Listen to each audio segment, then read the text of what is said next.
É muito bom, querido ouvinte, ter você para mais um programa Sabedoria para o Coração. Hoje veremos os versos 9 a 11 de 1 João capítulo 5. O título da nossa mensagem é O Registro Fala por Si Só. Vários anos atrás, a Secretaria de Educação Municipal introduziu um novo livro-texto de história nas escolas públicas de nossa região. Não demorou muito para alguns pais ficarem alarmados com as informações que seus filhos estavam aprendendo. Então, os próprios pais avaliaram o livro. Após essa avaliação, os pais encontraram mais de 200 erros de história, incluindo erros aberrantes, como dizer que Napoleão não perdeu, mas venceu a Batalha de Waterloo. Outro erro óbvio foi dizer que a bomba atômica que praticamente acabou com a Segunda Guerra Mundial foi lançada sobre a Coreia, não sobre o Japão. A Secretaria de Educação avaliou o livro-texto e encontrou ainda mais erros, e depois os pais encontraram vários outros. Bom, por fim, depois de computados, os erros somaram 5.000. A editora que havia publicado o livro recusou corrigir os erros, e o porta-voz disse: com exceção dos erros, este é o melhor livro-texto de história que já publicamos. A verdade é que a maioria de nós aceita como fato aquilo que lemos em livros. Por exemplo, quando eu estava no ensino fundamental, se o meu professor dissesse que Napoleão havia vencido a Batalha de Waterloo e que a bomba atômica fora jogada na Coreia, eu acreditaria e memorizaria essas informações para fazer uma boa prova, crendo que eram corretas. E é exatamente aí que entra o papel dos pais. Pais que protegem as mentes e corações de seus filhos têm a tendência de avaliar os assuntos, os modismos, os professores e até livros da época. Enquanto eu preparava esta mensagem, fiquei pensando que o apóstolo João se enxerga como um pai. Em sua terceira carta, ele escreve que não existe maior alegria do que ouvir que seus filhos, os crentes, estão andando na verdade. Assim como um pai preocupado, o apóstolo deseja se certificar de que seus filhos estavam aprendendo a verdade. E essa era a sua maior alegria, porque isso realmente importará. Se Napoleão venceu ou não a Batalha de Waterloo, não determinará o nosso futuro eterno. A verdade que João coloca à nossa frente sim determinará. E João quer que tenhamos confiança na verdade que ele apresenta. Ele não quer nos ver com dúvidas de que diz a verdade proveniente de Deus. É por isso que ele se esforça grandemente para substanciar as alegações de sua carta com notas de rodapé divinas. Nos próximos 2 versos de 1 João 5, o apóstolo empregará a mesma palavra 7 vezes. Começando no verso 9, que foi onde paramos no estudo anterior, até o verso 11, ele usará o verbo grego martureo, que pode ser traduzido como testemunhar, registrar. É como se João dissesse: deixe o registro falar por si só. Agora, em sua maior parte, João escreve a judeus, um grupo treinado para analisar o testemunho de alguém. Eles eram como pais que avaliavam livros-texto que entravam em casa. E se eles tinham uma exigência, era a que informações fossem substanciadas, bem fundamentadas. Uma evidência disso era que, num tribunal, a lei judaica demandava a presença de pelo menos 3 testemunhas. Lemos a lei que Deus deu a Moisés em Deuteronômio 19:15. Pelo depoimento de 2 ou 3 testemunhas se estabelecerá o fato. E, a propósito, os tribunais judaicos não aceitavam qualquer testemunha. Sabemos pela história que não permitiam que um ladrão com antecedente criminal testificasse num julgamento. O perjúrio ou dar testemunho falso era punido com morte. Pessoas suspeitas de desonestidade financeira não podiam testemunhar num tribunal, o que incluía coletores de impostos e agentes de imigração. Adicionado a isso, um princípio do Talmud, um livro de costumes e leis judaicos datado do século I, evitava que pessoas comuns da terra testemunhassem num tribunal. Então, você precisaria ter bons contatos, alguém de confiança para fornecer um testemunho ou registro escrito da verdade quanto ao que havia ocorrido. E é exatamente isso que João faz aqui. Primeiro vemos o testemunho imortal. Veja o verso 9. Se admitimos o testemunho dos homens, e João sugere que nós aceitamos, o testemunho de Deus é maior. Ora, este é o testemunho de Deus que ele dá acerca do seu Filho. João sai de um argumento mais fraco para o mais forte.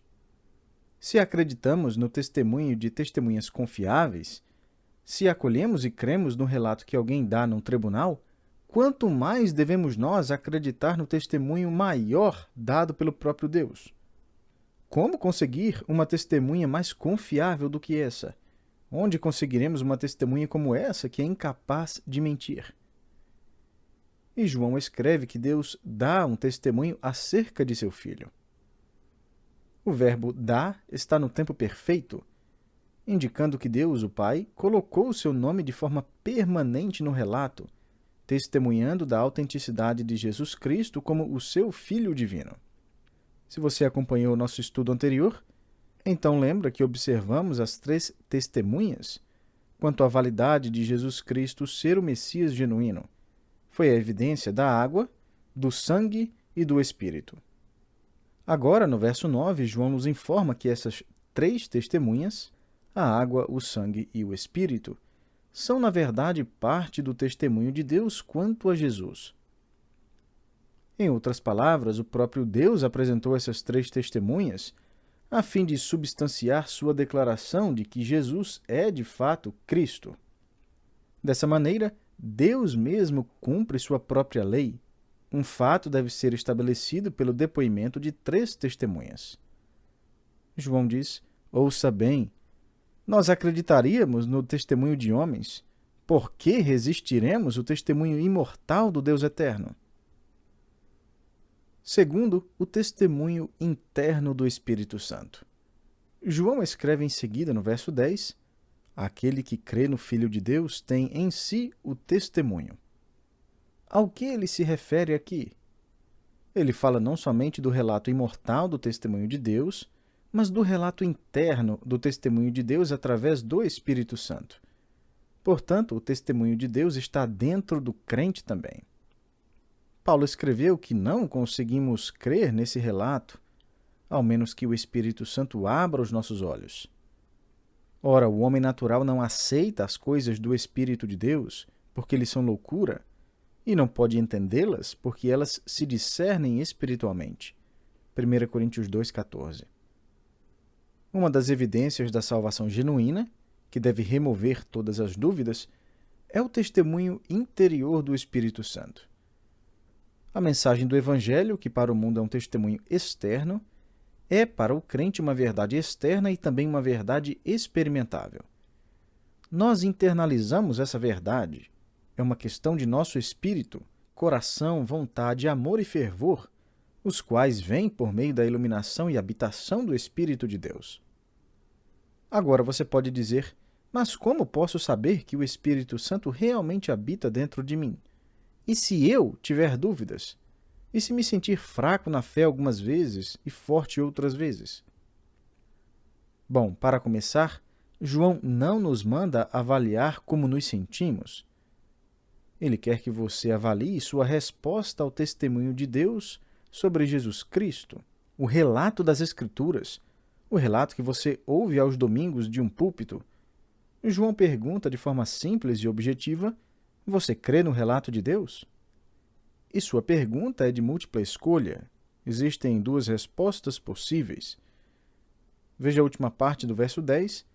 Aquele que não dá crédito a Deus o faz mentiroso, porque não crê no testemunho que Deus dá acerca do seu Filho. Então, qual dos 2 é você, meu querido? Você está dentre os que acreditam no relato de Deus sobre Jesus ou nega o relato do Eterno?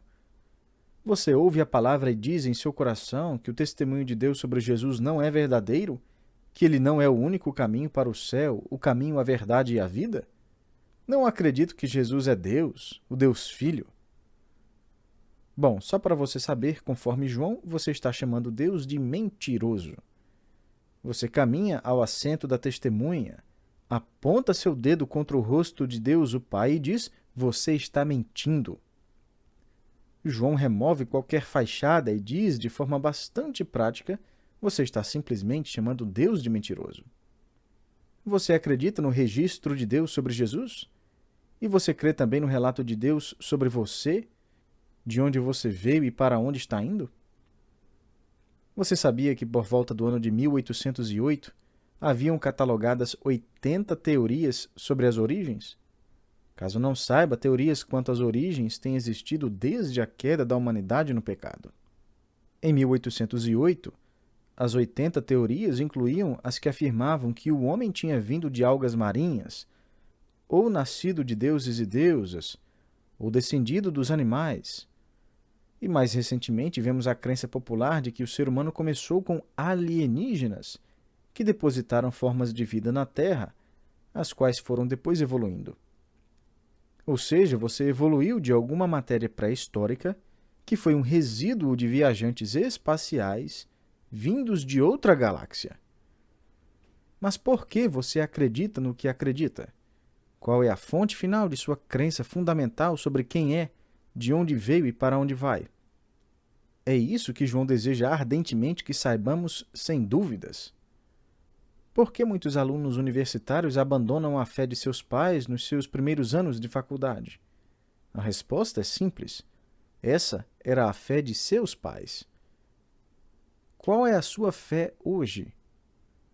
É a fé de seus pais, a fé de seu passado ou uma fé pessoal? Paulo escreveu em Romanos 14:5, cada um tem a opinião bem definida em sua própria mente. Ou seja, pondere cuidadosamente e fique atento, porque está entrando num mundo que criticará o relato do testemunho de Deus mais do que você avaliará criticamente o seu próprio testemunho.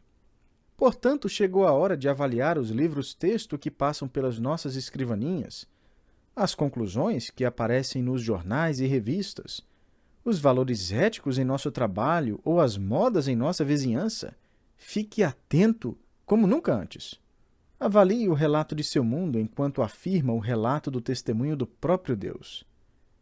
E qual é esse testemunho de Deus? Terceiro, o testemunho inspirado. Veja o verso 11. E o testemunho é este, que Deus nos deu a vida eterna, e esta vida está no seu Filho. Esta é com efeito a promessa de Deus.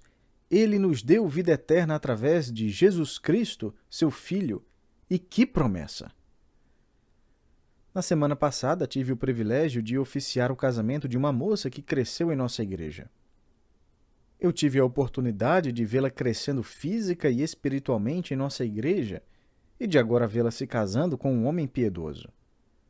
Uma das coisas que fizeram foi escrever seus próprios votos com compromisso e fidelidade para o resto da vida. Que promessas preciosas! Foi impossível não pensar como as coisas mudaram. Hoje, votos não incluem mais um compromisso para a vida inteira. Um casal sobre o qual li reescreveu seus votos para que, ao invés de prometo amá-la até que a morte nos separe, dissesse prometo amá-la até que o amor acabe. Esse é o motivo por que podemos hoje alugar alianças de casamento para um período de 1 ano ou mais. Quando removemos de nossa vida o testemunho da promessa de Deus, até mesmo as promessas mais queridas terão pouco peso e serão facilmente dissolvidas. E o que dizer desta promessa de Deus, a promessa da vida eterna? Veja bem, a promessa da vida eterna no seu Filho é válida somente se o relato de Deus sobre seu Filho for válido. É por isso que João escreve: Deus o Pai fornece um testemunho por escrito, um relato que aponta consistentemente para seu Filho como o Redentor e Salvador de todo aquele que crê. No contexto de João e dos crentes primitivos, é como se ele dissesse: deixe o registro do Antigo Testamento falar por si só. Então eu fui para cada livro do registro do testemunho de Deus para descobrir como Cristo é retratado, ilustrado e prometido. Ouça o registro do testemunho de Deus no Antigo Testamento. O registro fala por si só. Em Gênesis, Jesus Cristo é a voz do Deus triuno na criação, conforme nos conta Paulo em Colossenses 1. Foi Jesus, o Deus Filho, quem falou e os mundos vieram à existência. Além disso, em Gênesis, Jesus Cristo é a semente profetizada que um dia esmagaria a cabeça da serpente. Em Êxodo, Jesus Cristo é o Cordeiro Pascal, cujo sangue protegeu os israelitas da ira de Deus. E ele é o maná que desceu do céu e a água que esguichou da rocha. Em Levítico, Jesus é o tabernáculo de Deus entre os homens. Ele é o altar de bronze, significando que sua morte é a entrada. Ele é a pia de bronze, prometendo purificar cada um de seu pecado. Ele é o pão da proposição, significando que é a comida que satisfaz. Ele é o candelabro de ouro, a luz do mundo que jamais será apagada. Ele é o altar de incenso que sobe e intercede perpetuamente a nosso favor. Ele é o véu, através dele temos acesso à presença santa de Deus. E ele é o Santo dos Santos. Nele o Deus Pai tem comunhão com seu povo e seu povo tem comunhão com ele no céu. No livro de Números, Cristo é o grande sumo sacerdote que jamais fracassará. Em Deuteronômio, ele é a cidade refúgio para onde criminosos podem correr em busca de proteção. Em Josué, Cristo é o vencedor sobre cada obstáculo, a força sobre cada inimigo que atrapalha o caminho de seu povo. Em Juízes, Jesus Cristo é o anjo do Senhor, fortalecendo o fraco e saindo em busca dos desviados. Ele é a perfeita paciência com um povo teimoso. Em Ruth, ele é o rico resgatador que compra sua noiva de pobreza miserável, introduzindo-a na linhagem da família real, e lhe dando o direito a tudo o que lhe pertence. Em 1º e 2º Samuel, Cristo é o nome do Senhor, em cuja força o povo de fé ousa conquistar os inimigos e derrotar gigantes. Em Reis e Crônicas, ele é o rei soberano por trás e acima de todos os reinos, quer pagãos, quer piedosos. Em Esdras, ele é o cumpridor das promessas divinas a Israel e a mão que liberta o seu povo da escravidão. Em Neemias, Cristo é o reedificador de vidas, corações e sonhos despedaçados. Ele é o restaurador da comunhão quebrada entre Deus e o homem. Em Ester, Cristo está por trás dos bastidores, agindo com mais sagacidade que o maligno, protegendo fielmente seu povo infiel, cochichando no ouvido da jovem rainha que, para em tempos como esses, ela foi coroada. Em Jó, ele é o majestoso que cavalga sobre o vento, dá ordens ao trovão e à tempestade. O Senhor de mistérios, que não explica a vida, mas revela ser soberano sobre toda a vida. No livro dos Salmos, ele é a rocha da salvação, o pastor das ovelhas, a torre de refúgio, o favo de mel da revelação divina. Em Provérbios, ele é a eterna sabedoria, o conselho divino para os que aceitam o seu convite para lhe dar ouvidos. Em Eclesiastes, ele é a eterna satisfação sobre todos os desejos terrenos, aquele a ser lembrado nos dias de nossa mocidade. Em Cantares de Salomão, ele é o noivo que busca sua noiva, parando diante de nada até que a tem em segurança em seus braços. Em Isaías, ele é o Salvador sofredor que será moído pelas nossas iniquidades. Ele é o futuro príncipe da paz, cujos ombros fortes um dia governarão o mundo. Em Jeremias, ele é o ramo da justiça que efetua justiça e equidade. Ele é o prometido que escreverá a nova aliança nos corações de seu povo. Em Lamentações, ele é o pai que disciplina aquele que ama. Em Ezequiel, é o poder da ressurreição que sopra vida em ossos secos, gerando vida da morte. Em Daniel, Jesus Cristo é a pedra angular, cortada sem mãos, rejeitada pelos reinos, mas que derrota a falsa imagem e enche a terra com sua glória. Em Oséias, ele é o marido fiel e perseverante de uma esposa infiel e rebelde. Em Joel, ele é a esperança de seu povo. Em Amós, ele é a ira de Deus contra os opressores, a promessa de vinhas e pomares onde seus filhos um dia descansarão. Em Obadias, ele sobe ao monte Sião como o libertador que julga os reinos deste mundo e inaugura seu reino eterno. Em Jonas, ele é o cumprimento do sinal de que após 3 dias e 3 noites, o Filho do Homem surgiria vindicando a justiça de Deus e o poder de ressurreição em seu reino. Em Miqueias, ele é aquele que não guarda sua ira para sempre, mas que se deleita em amor eterno. Aquele que pisa sobre nossas iniquidades e lança os nossos pecados nas profundezas dos mares. Em Naum, ele é tardio em se irar e grande em poder, diante do qual as montanhas tremem e os morros se desfazem, mas que é o refúgio para todos os que nele se refugiam.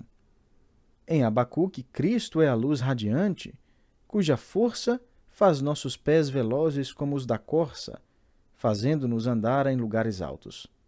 Em Sofonias, ele é aquele que reunirá os que choram, os mancos e os rejeitados. Ele é aquele que transformará sua vergonha em gritos eternos de alegria. Em Ageu, Cristo é o Senhor dos exércitos, vitorioso, que balançará os céus e a terra quando derrotar as nações deste mundo. Ele é aquele que usará seu povo como anéis de pedras preciosas em seus dedos onipotentes. Em Zacarias, o Senhor se coloca com seus redimidos sobre o Monte das Oliveiras, no reino vindouro, onde será escrita na campainha dos cavalos a inscrição Santo ao Senhor. E em Malaquias, Jesus Cristo é o refinador divino sentado sobre a panela de ferro de seu universo, purificando seu povo escolhido como prata e ouro, aquele que não muda, que um dia subirá com a cura em suas asas. Deixe o registro do Antigo Testamento falar por si só. Mas isso não é tudo ainda. Hoje temos o registro do Novo Testamento, que também fala por si só. No Evangelho de Mateus, ele é o rei dos judeus. No Evangelho de Marcos, Jesus Cristo é o servo submisso ao Pai. No Evangelho de Lucas, ele é o Filho do Homem anunciado por Gabriel como o Salvador do mundo. No Evangelho de João, ele é o grande Eu Sou, a luz do mundo e o eterno Filho de Deus. Em Atos, ele é o Senhor que comissiona a igreja. Em Romanos, ele é aquele que nos escolhe, justifica, santifica e glorifica. Em 1 Coríntios, ele é o autenticador genuíno de nossa fé. E em 2 Coríntios, Jesus Cristo é a nossa liberdade, transformando-nos de glória em glória. Em Gálatas, ele é o nosso libertador que nos livra da escravidão e nos transforma em filhos, de forma que agora podemos dizer Abba, Pai. Em Efésios, ele é a cabeça e o noivo da igreja.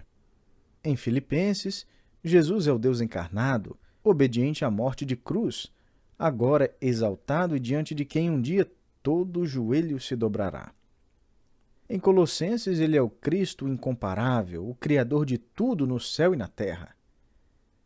Em 1 Tessalonicenses, ele é aquele que virá nas nuvens com um brado, arrebatando a igreja para o seu lado. Em 2 Tessalonicenses, ele é o Senhor que volta e se vinga, que retorna à terra com anjos e fogo flamejante para derrotar os seus inimigos. Em 1 Timóteo, Jesus é o pagamento de resgate para redimir sua igreja, o único mediador e ponte entre a terra e o céu. Em 2 Timóteo, ele é a palavra pregada pelos presbíteros fiéis, o Senhor e Rei vindouro sobre vivos e mortos. Em Tito, ele é a bendita esperança que aguardamos. Em Filemão, ele é o emancipador de escravos, que transforma escravos e livres em irmãos comprados por seu sangue. Em Hebreus, ele é o sacrifício final e o grande sacerdote, plenamente homem e plenamente Deus. Em Tiago, ele é a sabedoria do céu e aquele que desenvolve nossa fé por meio de provações divinamente planejadas. Em 1 Pedro, ele é a pedra angular da casa que ele mesmo edifica, ele é o supremo pastor de seu rebanho. Em 2 Pedro, ele é o Salvador rejeitado, zombado e ridicularizado pelo mundo, que caminha em direção ao julgamento de fogo final. Em 1 João, Jesus Cristo é a corrente de sangue purificador e a fonte de nossa vitória eterna. Em 2 João, ele é o grande divisor entre os que seguem o grande enganador e os que seguem o grande libertador. Em 3 João, ele é o nome que faz a alma prosperar e o caminho da verdade. Em Judas, ele é aquele que nos protege de nos desviar, aquele que um dia nos apresentará como sua noiva perdoada e alegre. E por fim, em Apocalipse, ele é o Cordeiro ressurreto, o Leão de Judá, a inspiração por trás das canções entoadas por centenas de milhares de anjos e de redimidos de todas as épocas, que o glorificam como Rei dos Reis e Senhor dos Senhores. Ele é o único digno de toda adoração e honra e glória e poder para todos sempre. Amém.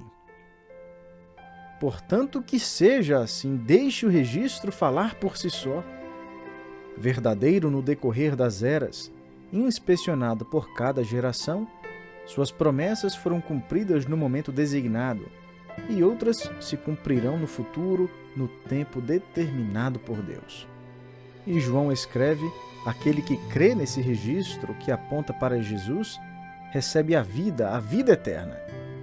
E essa vida está em Jesus, é sustentada, contida e entregue por Ele, o nosso eterno Criador e vivo Senhor.